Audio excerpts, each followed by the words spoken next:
We have a special speaker today. I'm not going to give you a biographical sketch because by the end of his talk, you're going to know all about him. He's a graduate of 1960, and you are going to get a full historical sense of our school from his talk, because when the school relaunched on this campus in 1955, he was one of the first students in the door as an 8th grader. So I've been looking forward to this talk for a long time. I've been working on him now for a year and a half to come, so I'm delighted he's here. Let's give a big welcome to one of our own, Mr. Met Crump. Good morning. Good morning, gentlemen. I'm one of those Southerners with 2 last names. It's kind of difficult sometimes, but it's Metcalf Crump, and they call me Met. And I'm glad to be here today. I'm honored to be here today. I imagine it was an exciting time for you on your first day at MUS. It certainly was for me to be one of the first students as an 8th grader to come through the doors on the first day of the brand new school where everything was new. The school had been built in less than 10 months.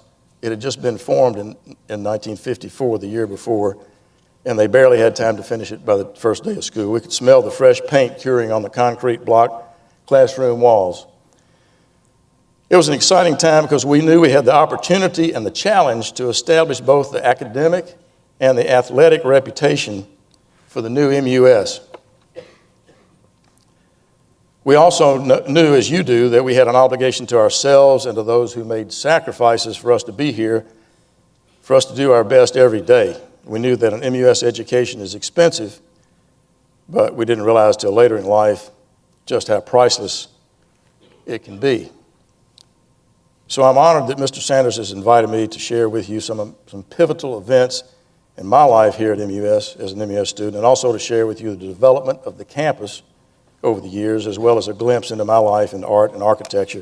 And I hope some of this may be of interest and use to you. And I'll try to save time at the end of the program for a few minutes for questions and answers. And even after the program is over, I'm going to stay around if you want to come up and speak to me. So we opened with 95 students and 7 teachers, 6 classrooms, a physics lab, a chemistry lab, and a locker room, and half a gymnasium that was still under construction.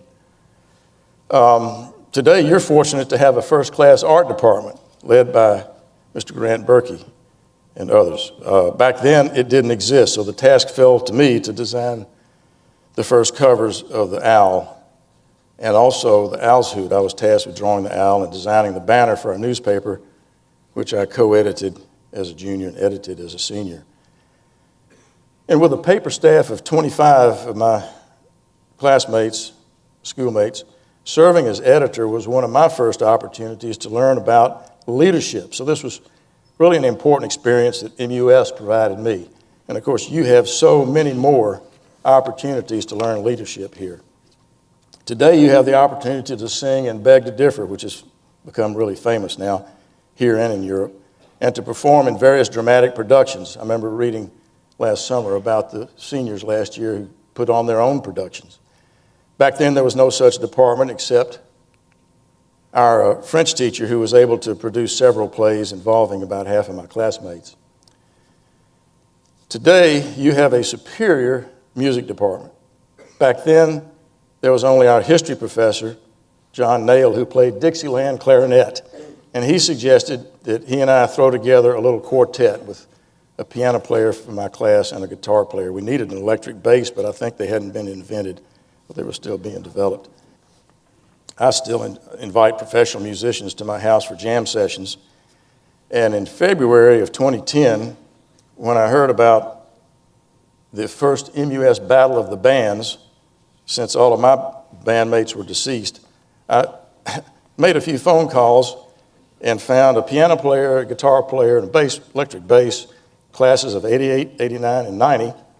And we competed in the first ever MUS Battle of the Bands in February 9 years ago. We didn't win, but we did have the best jazz band. Okay, we had the only jazz band. I hope you're making lifelong friends as I did at MUS. As someone once said, we're born with our family, but we get to choose our friends. And to have a friend, you must first be a friend. I developed friendships among those whose conduct and character I admired. Here's some of my lifelong friends. These 8 of us, there was a class of 40, okay? These 8 of us were selected in our senior year by our 40 classmates as either the most intelligent, most athletic, and most likely to succeed, wittiest, best all around, best dressed, most popular, and lastly, myself, most talented. I wish they'd called it most creative, because talent, I figured out that talent itself is worthless until it's applied. As Yogi Berra, the witty New York Yankees catcher, might have said 70 years ago, talent is 90% hard work, and the other 50% is practice, discipline, commitment, and passion. If you're an athlete, a writer, a painter, singer, or actor, or a musician here at MUS, you know what I'm talking about. 15 of us were National Honor Society members, and so that's about a 37.5% rate. I think all of us in the class were accepted to our first choice college, although I think there's much more competition now. When you graduate from MUS, you automatically become a member of a network which can be a vital resource to you. The MUS Alumni Association, now with over 4,600 members. And when you return to MUS for class reunions, and when you read MUS Today, the alumni publication, you'll learn about the tremendous successes of your classmates in all sorts of fields of endeavor: business, professions, sciences, academics, literature, medicine, healthcare, and particularly in community service. But in any case, you'll see alums trying to make our community and our society and our world a better place. You may not realize now what your potential is for having a positive impact on your community and the world. A few weeks ago, you heard Andy Cates, MUS, I think, class of '88, very successful businessman. And 3 years ago, when he saw our local newspaper deteriorating, the quality of it deteriorating, he came up with the idea of a nonprofit, you heard about it, online news service, which is a huge gift to our city. One guy with a creative mind gave us a wonderful gift, the Daily Memphian. So I look forward to reading about you in MUS Today and finding out what you're doing with your life, about your successes, and about what positive contributions you're making to your community and the world. When this photo was made, 1959, I had no idea that the teammate next to me, I'm in the lower right corner there, number 30,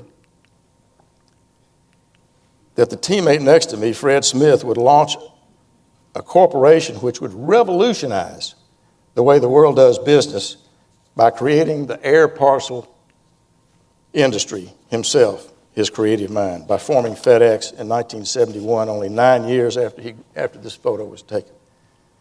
I had no clue that I would someday design with my associates over 100 buildings for FedEx, including one that I'll show you a little bit later. This Mr. Hatchett, he came to MUS the second year it opened and was head of the English department and my newspaper advisor. And this is reminds me that one constant that MUS has always had are the best headmasters, faculty, coaches, and administrative staff who are totally dedicated to providing you the best education, not only for college preparation, but in preparing you for leadership and for life. And he was a notable example, Mr. Hatchett. He taught English literature and creative writing, and I was indebted to him for bestowing on me the Russell Johnson Creative Writing Award. He taught us the important role literature plays in our lives and in our civilization, as I imagine Professor Norman Thompson and others do.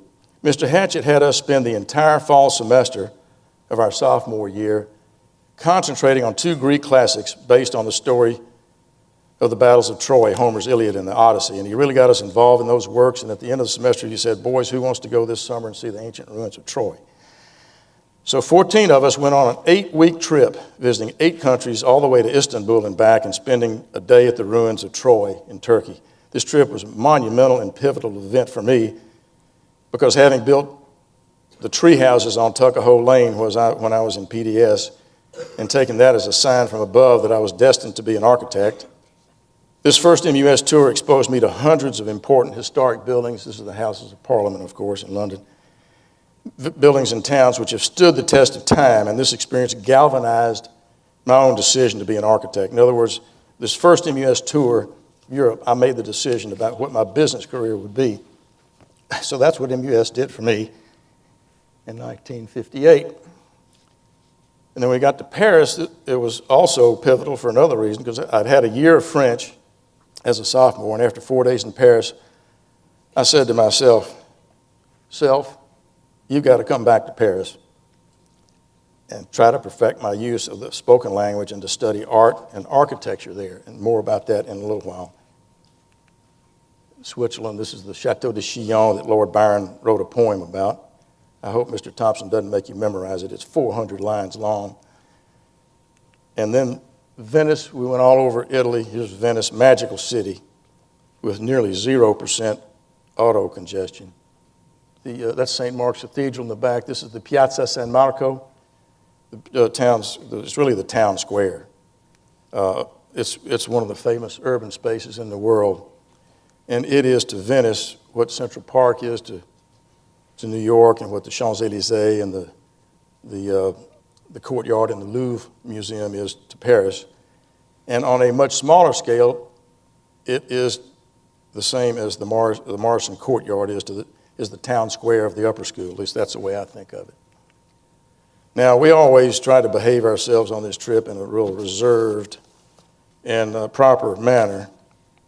But coming back on the ship, on the Olympia, a Greek ship, there was the captain announced an impromptu costume contest. He had to try to keep, it was a 7-day trip, and he had to try to keep us occupied. So Mr. Hatchett thought I should enter the contest as a typical American tourist of those days, so I borrowed my friends' cameras.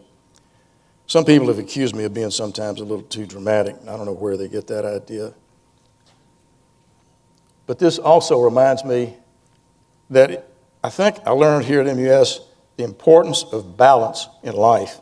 Pardon the pun, but if you read Plato, Greek philosopher, he talks about balance between academics and athletics, and I think I learned that here at MUS. So after 2 more years of French, I went to Sewanee, where I graduated in 3 years. They put me in the senior literature, French literature courses. I got credit for 4 grammar courses, so I fill those slots with studio art. So I majored in French with honors, with a BA degree, cum laude, and then minored in art, and then went to Harvard for 4 years for a master in architecture degree with honors. But after that first year, and due to my strong French background at MUS and then Sewanee, I was granted a 1-year fellowship to study art and architecture at the École Nationale Supérieure des Beaux-Arts. That's the National Graduate School of Fine Arts, where they taught painting, sculpture, and architecture. So I spent a year there, rarely speaking English, and I was totally immersed in colloquial French and became more or less completely fluent. And as a result of that, of my fluency in French, in 1977, I began assisting the French government in Tennessee for 34 years until 2011, when I retired as the Honorary Consul of France for Tennessee. One of my many duties was to assist in 1990, as you see in this photo, in presenting to Professor Reginald Dahl, father of Professor Eric Dahl, he's out there somewhere, his award of knighthood in the National Order of Merit with the thing they call the Palmes Académiques. It's for exceptional performance in spreading the knowledge and understanding of French culture, French literature throughout the world. And he was president of the Alliance Française here for a long time, the French alliance that promotes French culture, and also, of course, taught here for many years. In 2005, I received a similar award of knighthood in the L'Ordre National du Mérite, the National Order of Merit, not for academics, but for service to France by assisting French individuals and families, organizations, and diplomats on over 1,500, more than 1,500 separate occasions over 34 years, certifying visas and other documents, and meeting in my office with French ambassadors to the United States on 4 separate occasions, working with 8 different consuls general who are based in Atlanta. Although this unpaid work was a public service, I had many rewarding experiences, including pinning the French Legion of Honor medals on 3 Tennessee World War I veterans back about 25 years ago on 3 separate occasions. So now we're going to skip and take you very quickly through my artwork. These next 22 images, mostly travel sketches, mostly quick sketches, which force you to choose quickly what's important to you. Unlike a photo, which merely documents what the camera sees, not what you see and not what you want to remember. I learned at the Beaux-Arts in Paris that the 2 fundamental design elements in art are contrast and repetition. You can see these 2 basic design elements in these next images, and I think they apply to all art forms, including music and architecture. The watercolors are painted mostly on site, outdoors, on Arches 140-pound hot press paper, and usually 9 by 12 inches. I take a little sketchbook, 4 inches by 6 inches, so a little bigger than the postcard. And this was a sketch done from the top of our ship as it was pulling out. So I had about 1.5 minutes to try to capture the essence of this Istanbul skyline with the Blue Mosque here and the Hagia Sophia over here. When you do these quick sketches, the entire experience becomes deeply etched into your visual memory, and then the entire body of work becomes a source of inspiration, no matter how imperfect these works may be. For me, there's no such thing as a perfect watercolor. Venice is very challenging because of the subtle light and the water, 2 things that are hard to paint in watercolor. Often I make giclée prints of these paintings, and I donate them to auctions which support St. Jude. Sometimes I'll do a pencil sketch like this in Hvar, Croatia, come back and do the giclée, and then get a giclée black and white print, and then go over it with the color.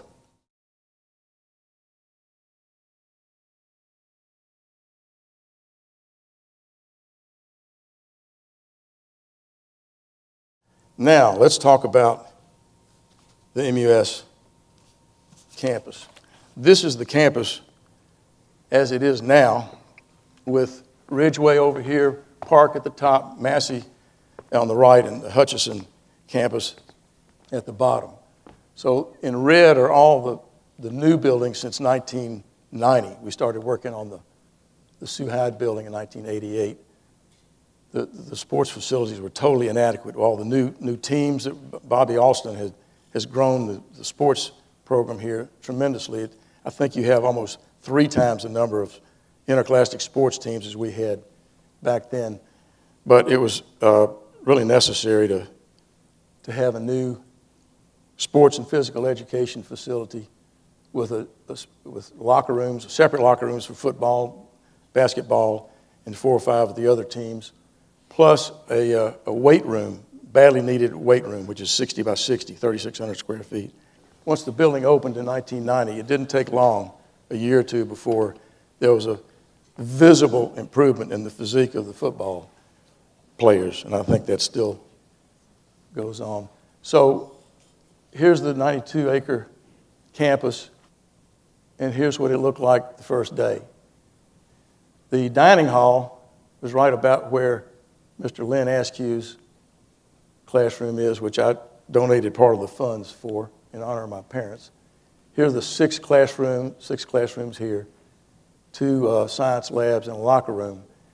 And, new school, just been built, just still smell the fresh paint. We thought it was great. We realized later that the classroom building was cold in the winter, hot in the summer, and noisy all the time. It had through-wall air conditioning and heating units that brought outside air in, and they were very noisy. The teacher, when the thing would crank up, the teacher had to raise his voice 10 decibels. And but it worked. This building worked for 45 years, till 2000. So that was the first phase, and then the gymnasium was the first half of the gym was under construction, the old gym.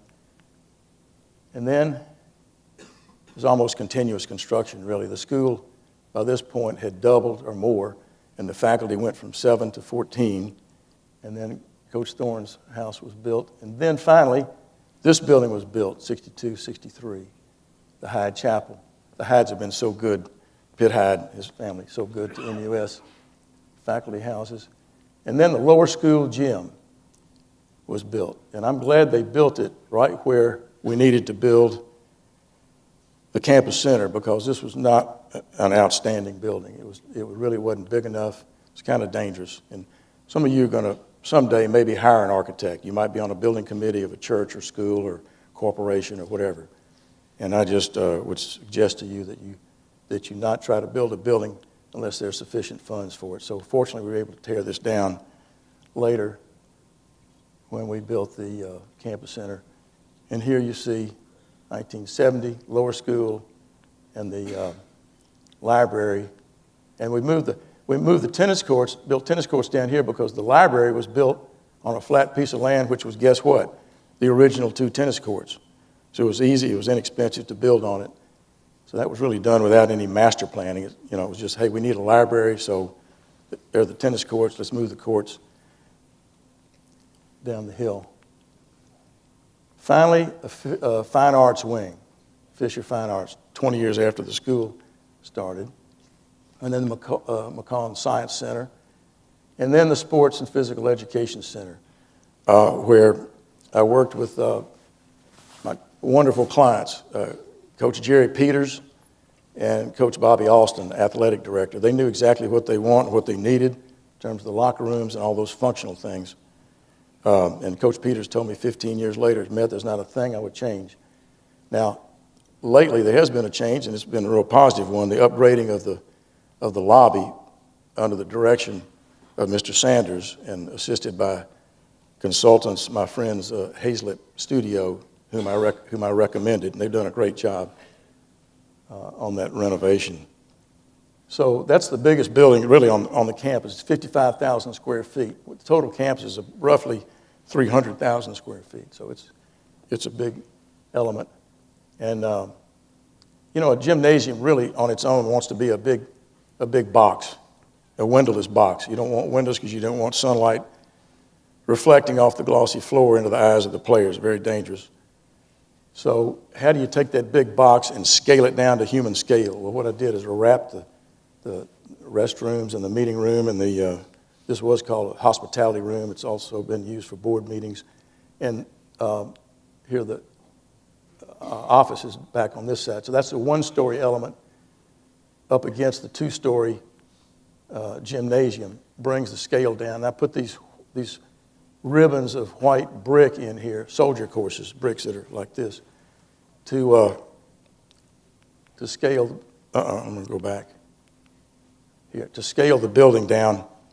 And Coach Peters said, Matt, we need a building we can be proud of, a building that we can host state tournaments. He was already well on his way to an unparalleled record of wins, most winningest coach, basketball coach in Tennessee high schools. So I felt like the building should have a grand entrance, that there were going to be visitors who wouldn't see any other part of the campus but this building when they came for a game. And hence, and also I wondered about using the neoclassical elements of this building and the entrance porch to the administration building, and I thought that we needed a bolder, more robust architecture for the Sue Hyde building. And so my intent was to design a grand entrance, where as you go up these steps and you walk under this powerful, monumental Roman arch into the barrel-vaulted lobby, which now has words that represent our MUS culture. I wanted this to be a strong experience, a memorable experience for everybody who enters this building, and hence the monumental pillars, the brick columns, and the arch, and did this to a degree spring forth from my visits from that MUS trip and subsequent trips to Europe to see Roman and Greek ruins, maybe so. In '95, when Mr. Ellis Hagewood, your distinguished retired headmaster emeritus, when he, after 26 years of teaching, he spent the next 22 years continuing to teach, but as headmaster, and this was in '95, and about that time, After the Sue Hyde building was built, by contrast, the classroom buildings were just really an embarrassment, and they had to be replaced. We had to have a new upper school. But first we had to build a campus center so Mr. Hegwood could schedule classes to go in this building while the new upper school was being built. And here I used the neoclassical elements to tie this building, the campus center, back to the administration building and the Hyde Chapel. In the old days, lower school students had to go all the way out in the rain, whatever, back over here to the cafeteria. So put the campus center in the middle, looking out over the ball field. Everything's connected. You can get undercover inside all the way throughout all these buildings, and with a covered walk over to the lower school. And of course this gave us an opportunity to add a few more sports facilities. The wrestling room. In my day, we wrestled in the hallways, but we put a wrestling room in here.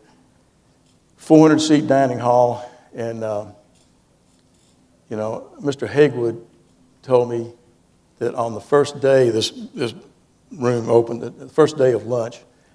Let me back up. Some architects have said that the ultimate goal of architecture is to dignify the human experience. What I was trying to do is dignify the MUS lunch experience. It was abominable in the old cafeterias, like being inside my snare drum. It was hard surfaces everywhere and very loud. But Mr. Hegwood said the first day the students came in here, their whole demeanor changed. They were quieter, more respectful, and they could actually converse. This is an example of finding a leftover, unused, uncalled for space. There was nothing in the program for the building that called for an amphitheater. But I saw a leftover piece of land that had to drain. There was a drain down here, and I said, we can make a theater out of that, amphitheater. Some of you all went on the Italy trip about a year ago and saw Pompeii and saw the Roman amphitheater there. This is a much smaller version, but it's the same idea. And then here is what I consider the town square of the upper school, the Morrison Courtyard that you upperclassmen use every day on good days, going back and forth from classes. So it's a wonderful gathering space. It's also a ceremonial space for class reunions and that sort of thing. So there it is, upper school right in here. And then the stadium in '05. And this is a shot looking from the Sue Hyde entrance porch back to the stadium. And you see that the lower part of the stadium connects to the Romanesque architecture of the Sue Hyde building, but we added these elements, these neoclassical elements at the top. And the tennis field house, built in 2012 by Grinder Tabor Grinder, and that's my friend Brett Grinder, who's vice president, and his son Edward is your classmate, and I think, is it freshman class? Okay. And another example of the network, the MUS network at work. And Brett is on your board of trustees also. So there's the tennis field house. And then finally, the plan as it is now. And I'll take any questions later. I'm going to take you real quickly now through some of our work. You'll recognize us at PDS. We've done all the work there since 1990. We've designed 7 buildings for Rhodes College.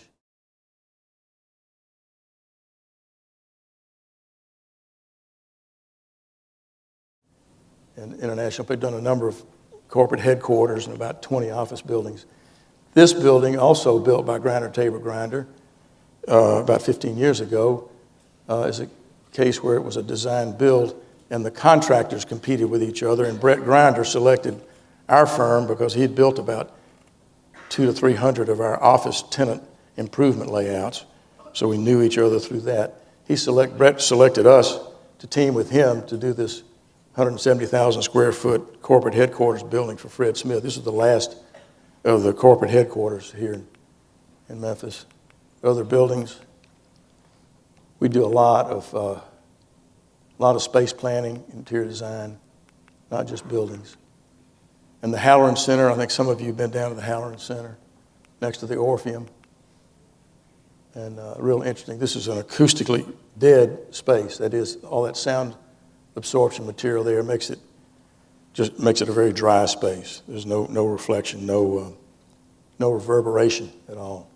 All the reverberation is created electronically through this wonderful digital.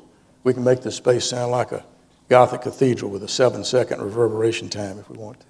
And finally, our 3 buildings that we've done at St. Jude Children's Research Hospital, our main big client right now. This is a $200 million building. Was finished 4 years ago, K Research and Care. This is where a lot of collaboration goes on at a 425-seat auditorium.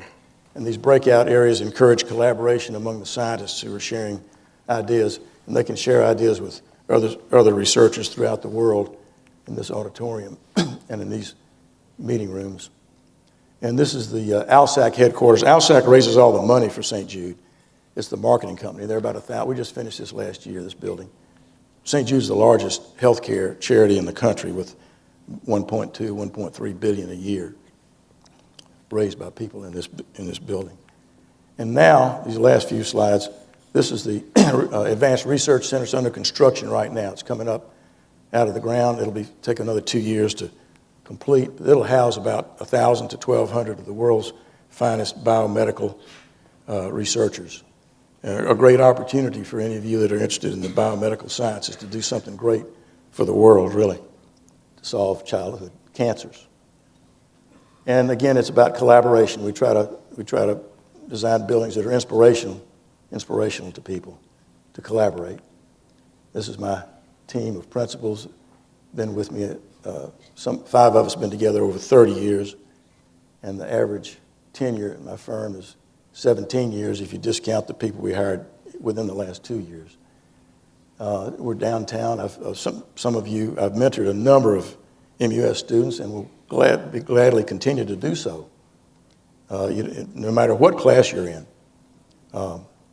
So that's 28 of our 35 people. We've got 10 architects. And we do have a strict dress code on Halloween. So, and this last minute is, if you go to our website, crumpfirm.com, this is what you see. It's a 53-second video. So we've been fortunate. This is our 49th year, and we've had over 7,000 projects, 400 buildings, and worked in 37 states. I started in 1970 while I was serving 6 years in Army Reserves.